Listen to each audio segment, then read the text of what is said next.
Hello students, बहुत important discussion करने जा रहा हूँ। ध्यान से देख लो ये वीडियो। किसके लिए? ऊपर पढ़ो।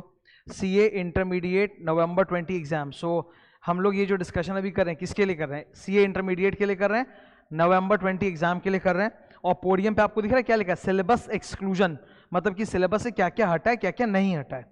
तो वो मैं अभी विस्तार से चर्चा करने जा रहा हूँ। 15 जुलाई का नोटिफिकेशन है। एक सबसे इंपॉर्टेंट बात जो तुमको समझनी है, क्या होता है ना कि जब इस तरह का कोई नोटिफिकेशन आता है तो YouTube पे 50 वीडियो आ जाते हैं और उसमें क्या होता है कि एक हल्ला मचाया जाता है कि अच्छा ये हट गया, अच्छा वो हट गया, अच्छा ये हट गया, अच्छा वो हट गया। ठीक है, तो कंफ्यूज मत हो। मैं तुमको बता रहा हूं एकदम 99% चीजें जो इसमें हटी हैं वो वही हैं जो May 20 में हटी थी। ऐसा नोटिफिकेशन इंस्टीट्यूट हर 6 महीने में लेके आता है। ठीक है, हर 6 महीने में आता है। तो पिछले वाला जो नोटिफिकेशन था ना, जो May 20 एग्जाम के लिए था, और अभी जो नोटिफिकेशन ये नवंबर 20 एग्जाम के लिए है, इसमें 99% सेम है। तो जो जो 99% सेम है, तुम मैंने वो येलो कलर से हाईलाइट कर दिया ताकि तुम समझ जाओ कि अरे ये तो सेम है। वो पहले भी हटा हुआ था, अभी भी हटा हुआ था। इसका मतलब ये है कि जब आपने कोचिंग पढ़ा या जब आपने मोबाइल ऐप पे, लैपटॉप पे, जैसे भी घर में क्लास किया, तो वो पहले जो सिलेबस में जो टीचर पढ़ा रहे थे May 20 के हिसाब से, वही नवंबर 20 के हिसाब से एप्लीकेबल है। कुछ नया नहीं हुआ है, कुछ नया सिलेबस से हटा नहीं है, केवल टैक्स छोड़ के। टैक्स में कुछ जबरदस्त इंक्लूजन एक्सक्लूजन है जो डिस्कस करने, वो मैं करूंगा। पर बाकी सारे जो सब्जेक्ट्स हैं, 8 पेपर है, उनमें आप समझ लो मोटा मोटी वही एक्सक्लूजन है जो पहले हुआ करता था। ठीक है, अभी आपको दिखा देते हैं, एक बार देख लो जरा। येलो कलर, येलो कलर मतलब ये सारे टॉपिक जो आप देख रहे हो ये सेम है पिछले May 20 वाले नोटिफिकेशन के। अभी इस बार क्या हो रहा है, May 20 के स्टूडेंट्स का एग्जाम कैंसिल हो गया, वो भी नवंबर 20 में दे रहे हैं। अब वो जब ये नोटिफिकेशन देखेंगे तो ऐसे वो बेचारे परेशान हो गया, अरे ये नया नया चीज हट गया है, अब बताओ इसमें क्या हट गया है, क्या पढ़ना है। सुबह सुबह मेरे पास फोन आता है कि भैया सिलेबस से क्या क्या हट गया है, एक बार बता दीजिए, समझ में नहीं आ रहा। ऑडिट से कुछ नया टॉपिक हटा है क्या? सर कुछ नहीं हटा है। जो May 20 के लिए हटा था वही नवंबर 20 के लिए हटा है, कुछ भी और अलग से नहीं हटा है। ऑडिट में नहीं हटा है, लॉ में भी नहीं हटा है, खाली चेंजेस टैक्स में आए हैं। ठीक है, मैं आपको डिस्कशन कर रहा हूं। ये सेम अकाउंटिंग स्टैंडर्ड्स जो एप्लीकेबल थे May 20 के लिए भी, नवंबर 20 के लिए भी हैं। खाली एक चेंज हर जगह हुआ है कि पिछले वाले नोटिफिकेशन में उन्होंने लिखा था all the notifications which have come up to 31 October 2019 shall be applicable for the May 20 exam. वो तो हमको पता ही है, 6 महीने पहले तक का सब एप्लीकेबल होता है। तो उसकी जगह इन्होंने रिप्लेस कर दिया, बोला all the notifications up to 30th April 2020 shall be applicable for November 20 exam. ये एक मेजर चेंज है। तो जहां तक कंपनी लॉ का सवाल है, 30 अप्रैल तक कोविड की वजह से बहुत सारे मीटिंग्स में अमेंडमेंट्स आए थे, नोटिफिकेशन थे, वो ऑलरेडी मैं यूट्यूब में लेके डाल चुका हूं। उसके 3 अमेंडमेंट क्लास है, 1, 2, 3, वो तीनों डाला जा चुका है। अब उसमें बैठ के आप ये भेदभाव मत करना कि ये अप्रैल में आया, ये मई में आया, ये तो जून में आया। प्लीज डोंट डू दैट, वो इंटीग्रेटेड है। फिर से बोल रहा हूं, इसको लेके कंफ्यूजन मचेगा। कायदे से तो ये होता है कि केवल 30 अप्रैल तक जो नोटिफिकेशन है वो एग्जाम के लिए एप्लीकेबल होते हैं, परंतु मीटिंग्स के ऊपर जो सर्कुलर आए कोरोना वाले, वो अप्रैल में आए, मार्च में आए, मई में आए, जून में आए, और वो सब इंटीग्रेटेड है। तो उसको आप ऐसे अलग अलग करके नहीं पढ़ सकते, समझे? वो एजीएम वाला तो फिर जाके मई में आया था, तो क्या करोगे, छोड़ के जाओगे? कभी नहीं छोड़ना। वो पूरा इंटीग्रेटेड है। जो अमेंडमेंट क्लास अभी 3 पीसेस यूट्यूब में डले हैं मेरे मीटिंग्स को लेके, वो फुल इंटीग्रेटेड एक चीज है। तो प्लीज उसको एक साथ पढ़ना। मैं बहुत सोच समझ के कोई भी बात बोलता हूं, ऐसे हल्के में नहीं बता रहा हूं। ठीक है, तो वो एक साथ ही कवर करना है। कमिंग टू दिस, ये सब कुछ पहले जैसा था वैसा ही है, कोई चेंज नहीं। अब ये कॉर्पोरेट लॉज में इन्होंने लिख दिया यहाँ पे कि 30 अप्रैल तक जो एप्लीकेबल होगा वो होगा। तो सर्कुलर्स वगैरह जो आए मीटिंग्स के, वो पूरे इंटीग्रेट करके नोट्स के साथ मैंने वेबसाइट में भी डाला है और यूट्यूब में भी डाला है। ढंग से जाके चेक करो, मेरे वेबसाइट में एक डाउनलोड सेक्शन है, उसमें तुमको नोट्स मिलेगा और यूट्यूब वीडियो भी है, तो वो संग संग मैच करा करा के पढ़ सकते हो। ये कॉर्पोरेट लॉ में ये जो सेक्शंस आपको येलो कलर में दिख रहे हैं जो एक्सक्लूड हुए हैं, सर ये May 20 के लिए एक्सक्लूड हो चुका था पहले ही, तो ये May 20 वाले को भी नहीं पढ़ना था और नवंबर 20 वाले को भी नहीं पढ़ना, यानी सेम कंटेंट। कॉन्ट्रैक्ट एक्ट में सेक्शन नंबर 1 से 122 फाउंडेशन के स्टूडेंट्स पढ़ते हैं, तो वो ना मई के स्टूडेंट्स को पढ़ना है ना नवंबर के स्टूडेंट्स को पढ़ना था। इसके अलावा लॉ में और कोई चेंज नहीं है। टैक्स में जोरदार चेंज है, जोरदार, वो मैं बताना चाहता हूं, ध्यान से सुनना। यहां तक तो जो भी पोर्शन आपको येलो कलर दिख रहा है वो सब पिछले वाले नोटिफिकेशन से ही सेम है, कोई चेंज नहीं है। केवल वही है कि 31 अक्टूबर 2000, ये दिखा देता हूं, देखो पॉपअप नोट है, ये क्लिक करने पे नहीं आ रहा, मैं बता देता हूं। 31 अक्टूबर 19 के बदले 30 अप्रैल 2020 कर दिया है हर जगह, ये आप देख रहे हो। तो हर जगह 31 अक्टूबर 19 के बदले 30 अप्रैल। खाली टैक्स में इंपॉर्टेंट बातें क्या है वो जान लो।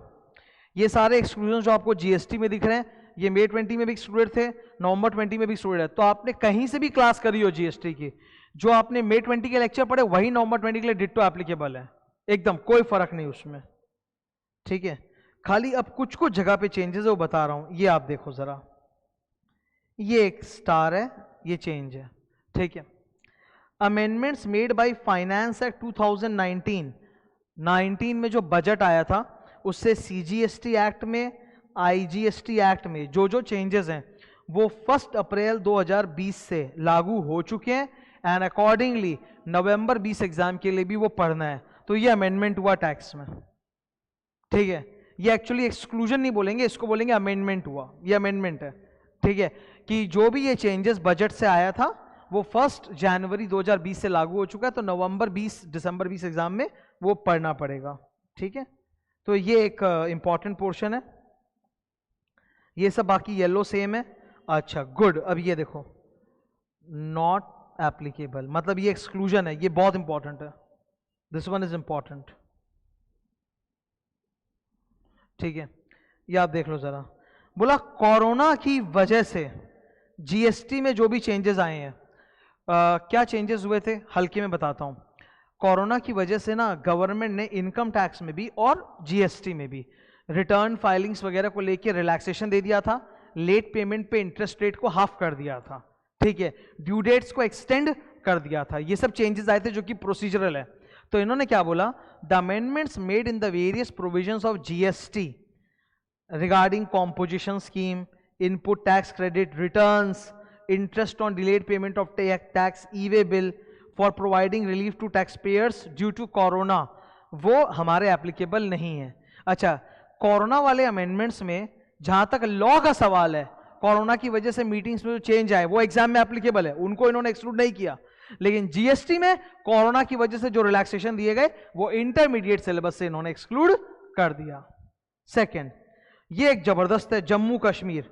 हम सब जानते हैं जम्मू कश्मीर स्टेट को 2 पार्ट में डिवाइड कर दिया गया था, दो यूनियन टेरिटरीज, एक कश्मीर यूनियन टेरिटरी और एक लद्दाख यूनियन टेरिटरी। बोला ये कंसिडर नहीं करना है, ये इन्होंने बोल दिया नॉट एप्लीकेबल फॉर एग्जाम, तो ये भी आपको कंसिडर नहीं करना है, वेरी गुड। फिर दादर एंड नगर हवेली और दमन एंड दीव को लेके मर्जर हुआ, बोला वो भी आपको कंसिडर नहीं करना है। The amendments providing the special procedure for taxpayers in Dadra and Nagar Haveli and Daman and Diu consequent to the merger of the 2 union territories, बोला वो भी आपको कंसिडर नहीं करना है, बहुत अच्छा। GSTR 3B जो रिटर्न फाइलिंग होता है, बोला इसमें भी जो चेंजेस है इसको आपको कंसिडर नहीं करना है। तो ये 4 चीज जीएसटी वाले पोर्शन में एक्सक्लूड हो गए, ये आपको नहीं करना है। So this is something good. तो मैंने वीडियो के स्टार्टिंग में क्या बोला, हमेशा ये हर 6 महीने में आप समझो इंस्टीट्यूट एक एप्लीकेबिलिटी का अनाउंसमेंट निकालता है for intermediate student and for final student. Basically इसमें 3 चीजें देखने की होती हैं, अकाउंटिंग स्टैंडर्ड्स, ऑडिटिंग स्टैंडर्ड्स और लॉ एंड टैक्स, यही। तो अकाउंटिंग स्टैंडर्ड, ऑडिटिंग स्टैंडर्ड्स का लिस्ट पूरा एज इट इज सेम रखा है, कोई चेंज नहीं। लॉ में हल्का सा चेंज आएगा बिकॉज वो 30 अप्रैल वाले नोटिफिकेशन ऐड हो जाएंगे। टैक्स में ज्यादा चेंजेस होंगे, तो टैक्स में स्पेशली जीएसटी वाले पोर्शन में, ठीक है, तो वो थोड़ा अपने को ध्यान से देखना है, हर चीज एक्सक्लूड नहीं हुई, इसको लेके विचलित होने की जरूरत नहीं है। अब देखो यहां से फिर येलो चालू हो गया, मतलब ये सेम है, कोई नया चीज इसमें हटा नहीं है, ये वही जो मई 20 का नोटिफिकेशन था वही नवंबर 20, तो इसमें तुमको कुछ भी दिमाग लगाने की जरूरत अलग से नहीं बनती है। ये रहा पूरा एएस, बोला एज इट इज एप्लीकेबल है, कोई चेंज नहीं। ये ऑडिटिंग स्टैंडर्ड्स, ऑडिटिंग में भाई सुन लो ध्यान से, 27 स्टैंडर्ड्स होते हैं जो अपने को इंटरमीडिएट लेवल में पढ़ने पड़ते हैं, 27। कहीं कोई जगह पे किसी ने शायद 26 स्टैंडर्ड्स बोल दिया था, वो गलत है, 27 स्टैंडर्ड्स है। SQC 1 चैप्टर 1 में भी सिलेबस में इंक्लूडेड है और यहाँ लिस्ट में भी दिया हुआ है। So there are 27 standards which are applicable in paper number 6 auditing, और ये वही सेम है जो मई 20 के लिए एप्लीकेबल था। देखो पूरा येलो है, देखो ये रहा पूरा लिस्ट। तो जो आपने मई 20 के लिए पढ़ना था वही नवंबर 20 के लिए सेम है, इसमें कोई अलग से कुछ एक्सक्लूड नहीं हुआ है, ठीक है। स्टडी मटेरियल वगैरह सब सेम है, सब कुछ वही चल रहा है। खाली इंपॉर्टेंट एक कारो का मैं 50 बार ही बोल चुका हूं अलग अलग वीडियोस में कि कारो 20 आपके एग्जाम में एप्लीकेबल नहीं होगा, क्योंकि कारो 20 को 1 साल से पोस्टपोन कर दिया गया कोरोना की वजह से। तो यही इन्होंने क्लियर बोल दिया कि भैया कारो 16 ही आपको पढ़ना है एग्जाम के लिए, कारो 2020 आपको नहीं पढ़ना। तो ये बात अब कंफर्म हो गई कि नवंबर एग्जाम के लिए तो गारंटी कारो 16। मई 2021 के लिए कुछ स्टूडेंट्स मेरे से पूछ रहे थे, तो वो तो देखना पड़ेगा, वो समय बताएगा, बिकॉज कायदे से कारो इंडिया पे लागू हो जाएगा फ्रॉम 1 अप्रैल 2021। तो एग्जाम में वो लोग लागू करेंगे कि नहीं करेंगे उसके लिए हम लोग को जनवरी का वेट करना पड़ेगा। इंस्टीट्यूट या तो दिसंबर या जनवरी महीने में हमको बता देगी कि भाई मई 21 के लिए कारो 2020 पढ़ना है कि नहीं पढ़ना है, तो पढ़ लेंगे, उसमें क्या, ठीक है। बाकी ये सब कुछ सेम है। ये 9 स्टैंडर्ड्स हैं जो एक्सक्लूड हुए थे। ये कब हुए थे एक्सक्लूड? 6 महीने, मतलब बहुत टाइम हो गया। ये वही सेम एक्सक्लूजन है, कुछ नया एक्सक्लूड कुछ भी नहीं हुआ है। गाइडेंस नोट्स भी पहले एक्सक्लूड हो चुके थे, ये वही है सेम, कोई चेंज नहीं। तो आप देख रहे हो कि पूरे नोटिफिकेशन में ऑलमोस्ट सब येलो था, 99% there is no new change, only change was in basically in थोड़ा सा law and majority in the tax and GST portion, ठीक है। तो आई होप तुमको समझ में आ गया होगा ये नोटिफिकेशन पूरा। मैं काम करूंगा, ये जो मैंने हाईलाइट करके अभी बनाया ना पूरा, क्योंकि तुम लोग को चाहिए होगा शायद रेफरेंस के लिए, बार बार देखते रहोगे कि क्या हटा है क्या नहीं हटा है, अगर चाहिए तो मैं ये वाले चीज को फिर से अपने उसमें डाल दूंगा, क्या नाम है वो, फेसबुक में डाल दूंगा, क्योंकि वेबसाइट का डाउनलोड सेक्शन बहुत भारी होते जा रहा है। ओके, तो मैं या तो देख लूंगा फेसबुक में, पता नहीं पीडीएफ डालना पॉसिबल होता है कि नहीं होता है, तो मैं इसको वेबसाइट, ठीक है, एक बार वेबसाइट में इसको डाल दूंगा ताकि तुम वहां से देख लो। येलो कलर मतलब ये वही चल रहा है जो मई 20 एग्जाम के लिए नोटिफिकेशन आया था, सेम वही चल रहा है, नो चेंज। व्हाइट कलर मतलब चेंज हुआ है, व्हाइट कलर मतलब कि ये रहा, जैसे मैं दिखाता हूं, ये रहा, ये चेंज है, ये चेंज है, ऐसा, ठीक है ना। तो I hope it was useful to you. तुम लोग की एग्जाम की रूटीन भी आ चुकी है, अब इसको लेके वीडियो बनाने का कोई सेंस बनता नहीं है, जस्ट मैं बता देता हूँ। एग्जाम की रूटीन में इन्होंने बता दिया है, मोटा मोटे तौर पे समझ लो 1 नवंबर से इन्होंने फाइनल का एग्जाम रखा है, 2 नवंबर से इन्होंने इंटरमीडिएट का एग्जाम रखा है। टाइमिंग्स वही रखी है, 2 बजे से 5 बजे, 3 घंटे का। फाइनल का इलेक्टिव पेपर 4 घंटे का एक होता है, 2 से 6 का है, और तुम लोग का कोई एक पेपर 2 घंटे का होता है फाउंडेशन का, वो 2 से 4 है। बाकी ऑलमोस्ट सेम है। सेंटर्स बहुत सारे अनाउंस किए हैं, तो पहली बार इन्होंने इतना सारा सेंटर्स का लिस्ट भी साथ में दे दिया, बिकॉज उसको लेके कोरोना का एक हल्ला मच रहा था। अराउंड 207 सेंटर्स हैं, फॉरेन लोकेशंस पे भी सेंटर्स इन्होंने डाले हैं। तो ये रूटीन मतलब जो तुम देख रहे हो, इसमें तुम्हारे काम का पोर्शन बहुत ही कम है। तुम इंटरमीडिएट के स्टूडेंट हो तो तुम्हारे लिए ये है। ओल्ड स्कीम वालों का ये है, ठीक है, 7 पेपर होते हैं ओल्ड स्कीम में, और अगर तुम न्यू स्कीम हो तो तुम्हारे न्यू स्कीम में होते हैं 8 पेपर, और तुम्हारे लिए है ये, वही इवन नंबर्स छांट के दे दिया है। फाइनल वालों का ऑड डेट्स को एग्जाम है, तुम लोगों का इवन डेट्स को एग्जाम है, ठीक है। यही तुम्हारे लिए बस मेन काम की जानकारी थी कि इनका अनाउंसमेंट 2 नवंबर से ही तुम लोग का एग्जाम चालू हो जाएगा, ज़्यादा लेट नहीं, वो नॉर्मल है, उसमें कोई विशेष चीज़ नहीं है। So I hope this was a very small video, I think 13 minute का कुछ वीडियो है, पर इसमें तुमको समझ में आ गया कि तुम्हारे एग्जाम में विशेष तौर पर कुछ ज़्यादा एक्सक्लूजन्स हुए नहीं हैं। मोस्टली वही अकाउंटिंग स्टैंडर्ड, वही ऑडिटिंग स्टैंडर्ड चल रहे हैं। लॉ में ज़रा सा जो चेंजेस था वो सब मैंने करा के डाल भी दिया यूट्यूब में, और टैक्स की भी जो चेंजेस तुम देख रहे हो वो भी बहुत जल्दी आ जाएगा, ठीक है। तो ये वाला नोटिफिकेशन में अलग से मेरा मार्क किया हुआ, I will put on website, my website download portion. कुछ जन को क्या होती है, ढूंढने में दिक्कत होती है, बहुत सिंपल है, आप मेरे वेबसाइट पर जाओ siddharthagrawalclasses.com, उसमें डाउनलोड्स वाला पार्ट उसको क्लिक करो और थोड़ा वेट करो, बिकॉज अभी क्या है, ऑनलाइन एनरोलमेंट्स की वजह से साइट हैवी होते जाती है, तो थोड़ा वेट करो, डाउनलोड्स खुलेगा, आपको दिख जाएगा तारीख के साथ किस टाइप के स्टूडेंट के लिए है वो, कौन सी टॉपिक पे है, और उसका PDF आइकॉन है, आप डाउनलोड कर सकते हो, ठीक है। Thank you.